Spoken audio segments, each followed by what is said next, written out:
and the Beast, the live-action version. Now, this film is being directed by Bill Condon and it's starring Dan Stevens and Emma Watson, aka Hermione Granger. Now, I gotta say, I'm a diehard fan of the 1991 version that was nominated for Best Picture, and when at a time when only 5 films were nominated, so that in itself is very impressive. And I love that film so much. So, whenever these remakes come out, I'm not going to lie, it is hard not to compare things back. I mean, it's a remake for crying out loud. You're definitely going to have to do some comparisons to it. Yeah, so, I mean, don't be like too upset because, I'm doing somewhat comparisons here and there. But that's the risk these films take when they do these reboots. So especially in the case of this film in particular, because it literally is almost shot for shot like the same movie. They do take some liberties and do have a couple of different new scenes and stuff, which is cool. But really for the most part, and we're assuming you've probably seen this movie, but if not, we are going to get into a few spoilers here and there. So if you have not seen it already, you should definitely check it out before you watch this video.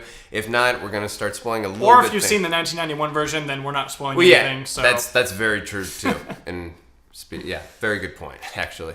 Yeah, there you go. You've seen the movie. Anyways, that being said, I did really enjoy this version. It brought back a lot of nostalgic feelings that I had when I watched the 1991 film. I loved how they made it a musical, and I'm not going to lie, I was definitely in my head humming a lot of the songs during watching the making, and I really did actually enjoy the relationship. I was really captivated by Emma Watson and Dan Stevens. I did like and enjoy their chemistry. I also got to say, I really like some of the things they did change up, too. Like, they made this Beast more intellectual, like he was into Shakespeare. That's actually something I actually liked a lot better in this version, because it gave Belle and Beast much more of a connection, especially over reading books and, having that intelligence where, most of the other people in Belle's town are like, not exactly bright. But I thought that it just added much more of a connection between Belle and Beast, leading her to actually fall in love with him. One little thing, I mean, it's not a gripe. I did like the design of the Beast. It really looked good. And sometimes CGI can take me out of a film a little bit, and sometimes on the face, it looked really good, but in other shots, it wasn't as... I agree. I personally would have liked practical, or at least... maybe concept art, seeing what that would have looked like. I think that would have been interesting. But that being said, I did, for the most part, like the design. I'm not going to lie, though. The first time Beast was up on the thing going after Belle's father, Maurice, it really reminded me of Krampus big time. It was really hysterical. But that being said, I did like the design of the Beast. It was pretty enormous. And I liked Dan Stevens' performance as the Beast. I kind of also like... I did like at the beginning, too, how they showed the montage. And in the 91 film, we see it through, the glass portraits. Which is really, inventive in itself. I like that version, too. But I like how this version changed it up a little. They told the same thing, but in a live-action take, as opposed to showing it on glass pictures, which I like. It showed more of the Beast overall arc from him in the very beginning, be really shallow and not caring about anybody. And then when he was the Beast, he was very angry and stuff. But then when he met Belle, he obviously totally changed. So it's cool to see that arc. Yeah, of course, absolutely. And also we get to see the woman who the Enchantress. Right. I was thinking they're crossing over with Suicide Squad. No, not this time, guys. Sorry. I like when they took chances in this film, when they changed up things a little bit here and there. I get the idea of keeping so many things the same, which I was happy with. But that being said, maybe nitpicking, I would have liked maybe them to take a little more chances, kind of like Jungle Book. And I know Jungle Book is not as grandiose and a great epic story like Beauty and the Beast, of course not. But the point I'm making is that I still love that film too, and they made a lot of changes, or not a lot, but they made some changes here and there in the story. I'm glad that this was still a very good film. It did remind me a lot of the 91 film, which was amazing in itself. I did really buy that relationship between Belle and the Beast, of course, played by Dan Stevens.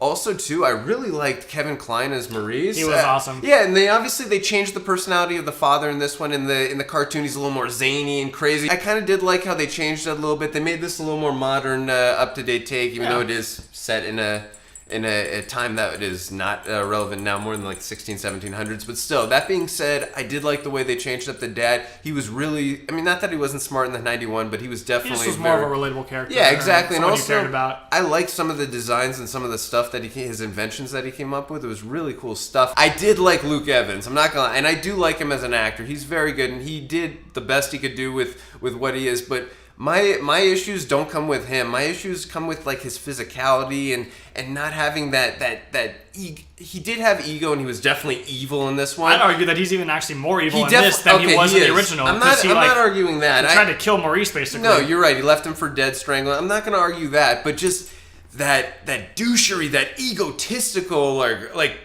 the 2 actors or 3 actors I could see like with physicality that I could see really doing this, like Patrick Warburton or Hugh Jackman or like The Rock. One of those 3 actors. Yeah, I'm just saying one of those 3 actors, like that physical. Remember how bulky and I mean, it's a cartoon, but yeah. Yeah, I know, but I'm just saying, like, if this guy's gonna go up against the Beast, and granted, the Beast in the cartoon and also in this is heartbroken. He kind of lets Gaston in the first half of the fight just beat the crap out of him.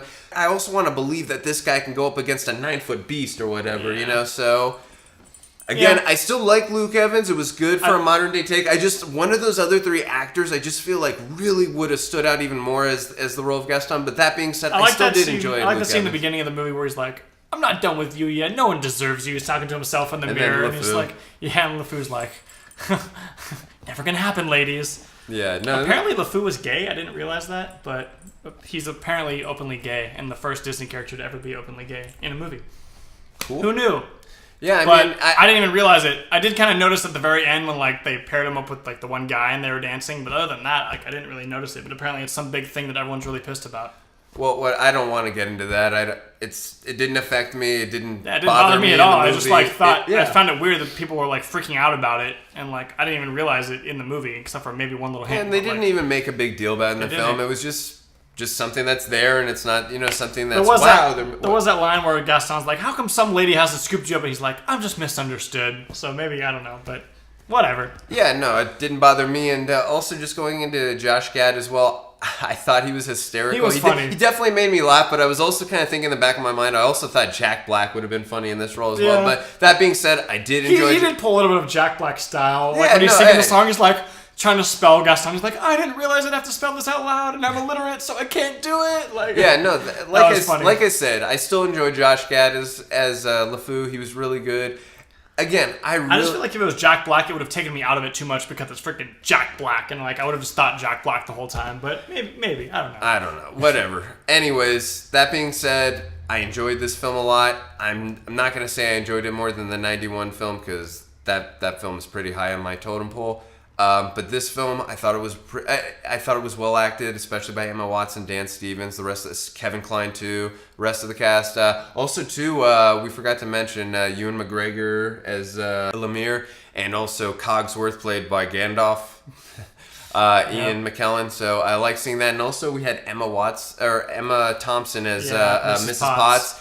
I'm not gonna lie, I really wish they would have had the nose, kind of go out like where she poured. I thought that would have made the design look a little bit better. But that being said, I did enjoy the chemistry and the relationships between them. And Ewan McGregor's French accent was definitely a little bit better than I thought it was going to be, even though it was a little bit all over the place. But that being said, I did enjoy his performance. And also, interesting enough, he said he had never seen the original Beauty and the Beast, so interesting fact. Oh, wow. But that being said, I really did enjoy this film. It brought back a lot of happy, nostalgic moments for me. I was definitely humming along with the songs. I really loved the update they made on the Beast, making him more intellectual with Shakespeare into books and all that stuff. I did really buy that chemistry between him and Belle. I thought Emma Watson did a great job as Belle as well. I thought Luke Evans did a good enough job as he possibly could as Gaston. I liked Josh Gad as LeFou, etc. The film, also the cinematography in this film, the way it was shot, the set designs, it looked great. The clothes that they were wearing, really good stuff. It again really brought me back a lot to the frame of mind of thinking of that '91 film, just a really cool updated version. I'm gonna give Beauty and the Beast an 8.4 out of 10. Yeah, I think I'm gonna give it about an 8. I definitely liked the movie. I hadn't seen the original version in a really long time, so I wasn't really like directly comparing it during the movie, but obviously like it was basically shot for shot almost, so I could kind of remember exactly what happened. But I thought the songs were all done really good, and a couple of them actually I kind of thought it was a little bit hard to hear the lyrics, especially on Be Our Guest when all of the different characters have voices in it. It was a little bit hard to understand for me sometimes, but other than that, I thought they sounded really good, and all the actors did a really good job playing the characters and made me, really think back to that original while seeing it in a much more beautiful looking like live action. Alright guys, that's going to do it for this video. Let us know what you thought about it in the comments section, and if you like these videos, you can hit the subscribe button. See you guys next time.